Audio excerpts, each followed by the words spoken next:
Hipersensibilidades. Olá, pessoal. Eu me chamo Ana Cássia Zaurizio e vou estar introduzindo sobre o tema hipersensibilidade.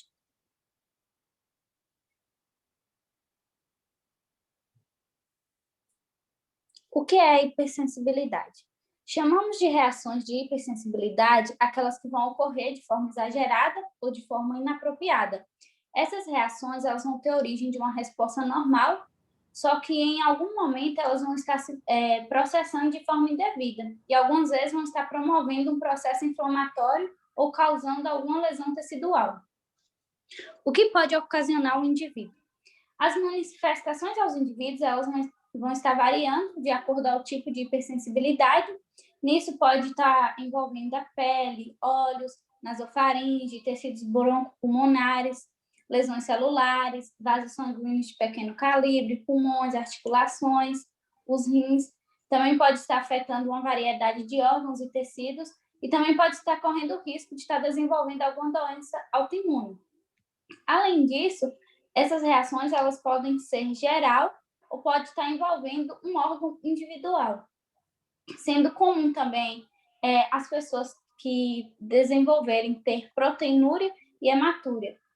E assim a gente conclui que essas manifestações podem ser alguma de um pequeno incômodo, podendo levar até a morte. Classificação. As doenças de hipersensibilidade elas vão ser classificadas de acordo com o tipo da resposta imunológica e o mecanismo efetor responsável pela lesão celular e tecidual. Essas reações elas foram classificadas em 1963 por dois imunologistas, que é o Philip George e Robin Combs. Essas classificações elas vão ser baseadas nos mecanismos envolvidos e também no tempo levado para a reação. Assim, algumas elas vão estar sendo baseadas no tempo necessário para o aparecimento dos sintomas ou nas reações a teste cutâneo após alguma exposição ao antígeno. Além disso, muitas das vezes, uma condição clínica particular do indivíduo pode estar envolvendo mais do que um tipo só de reação.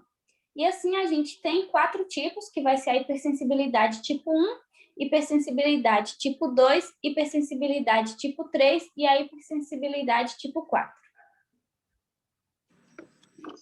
Hipersensibilidade tipo 1, que também pode ser chamada de hipersensibilidade imediata. Essa hipersensibilidade é extremamente comum. Ela vai ser caracterizada por alergias e utopias. Geralmente, os antígenos são ambientais. Isso vai levar a uma reação pela ativação das células TH2 e pela presença de anticorpos IgE. Com isso, os mastócitos vão sensibilizar as células responsáveis pelo choque anafilático. Tudo isso vai levar a um processo inflamatório que também vai levar ao recrutamento de mais células inflamatórias e leucócitos inflamatórios para o local onde está ocorrendo isso. Vai ter como consequência a ativação dos vasos sanguíneos e na musculatura lisa.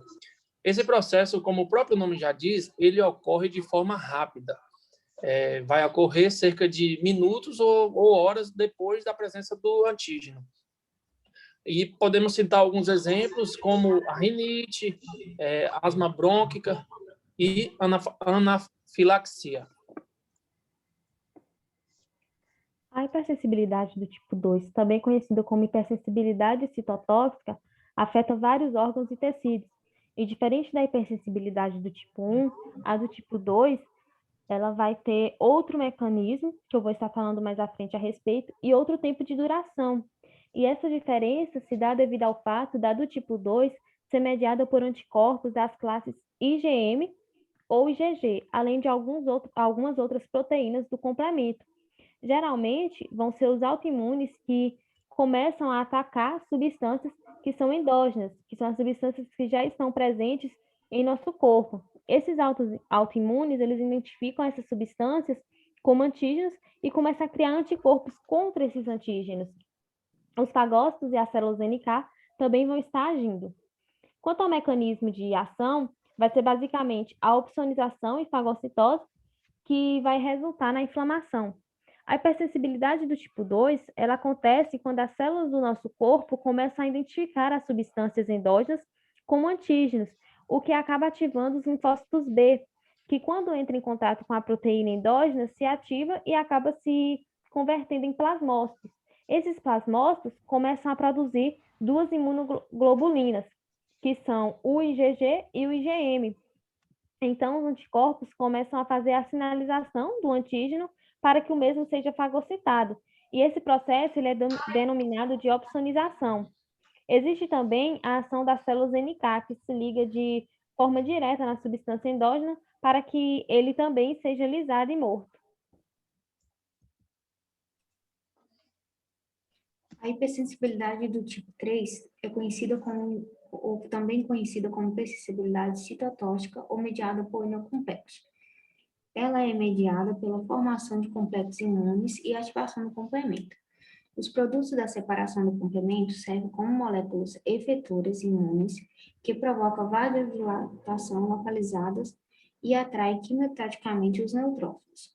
No entanto, o depósito dos complexos imunes próximo aos locais de entrada dos antígenos pode introduzir a reação de Atos, onde enzimas líticas são liberadas pelos neutrófilos acumulados e pelo complexo amígdala plasmático, causando um dano tissular localizado, que é o que vemos aí na imagem ao lado. A ativação do complemento e o neutrófilo aí saindo da membrana plasmática. Ademais, as reações do tipo 3 generalizadas ocorrem quando os complexos imunes circulantes são depositados em vários locais. As manifestações dessas reações variam dependendo do lugar do depósito tissular. Os principais órgãos que sofrem pela hipersensibilidade do tipo 3 são os pulmões, articulações, pele, rins e alguns vasos sanguíneos de pequeno calibre.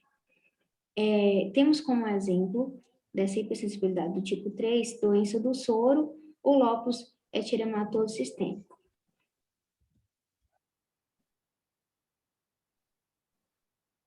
Hipersensibilidade do tipo 4. Essa hipersensibilidade também é conhecida como tardia.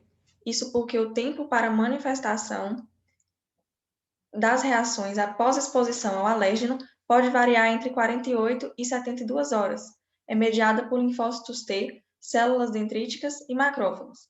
Possuem predomínio de fagócitos mononucleares e as células que intervêm são os linfócitos TH1.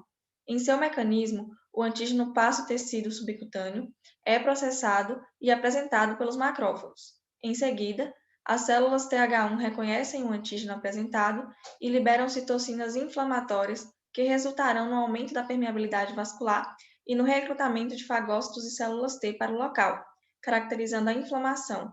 Como exemplo dessa resposta, podemos incluir as dermatites de contato.